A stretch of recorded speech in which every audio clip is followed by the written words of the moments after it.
I tried to make my film look as realistic as possible using sort of conventions and making it look like other films that currently exist.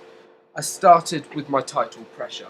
Sort of connotes peer pressure, sort of quite nitty gritty, boiling down to the point.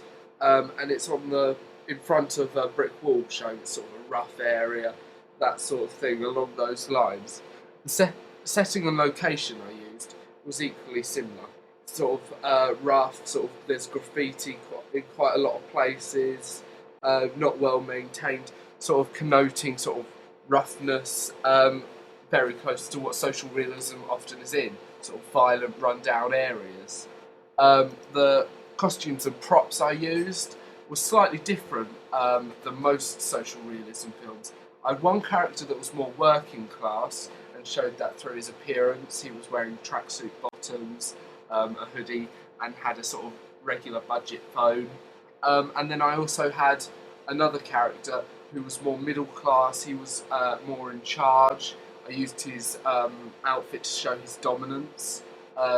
He wore jeans, a designer polo shirt, and a jacket, and owned an iPhone. This sort of showed his power and wealth over the other character. Camera work and editing, I used sort of a variety of shots. I used sort of some jump shots near the beginning to show sort of time passing of my character Paul as he's working and he's on the PlayStation, and use some sort of close-up shots on that to sort of show the intimacy. But I also used other shots such as sort of running. I couldn't use too many on that because I had to sort of keep the pace up and that sort of thing. My title and font style, I think, is sort of basic, quite sort of regular, sticks to the conventions of social realism. I feel they came up in the right order that is conventional. My production company's in association with someone that's normal. The minor actors were shown all together as to take up less time. That's sort of normal, what you'd see in a regular thing.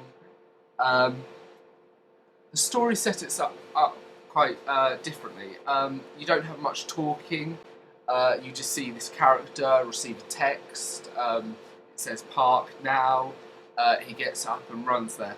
It sort of leaves it a bit open, sort of for interpretation, but also so that it doesn't give too much away too early.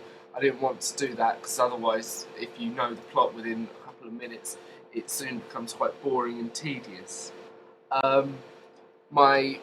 I showed the genre through the pace. I used very fast music. My character was running a lot.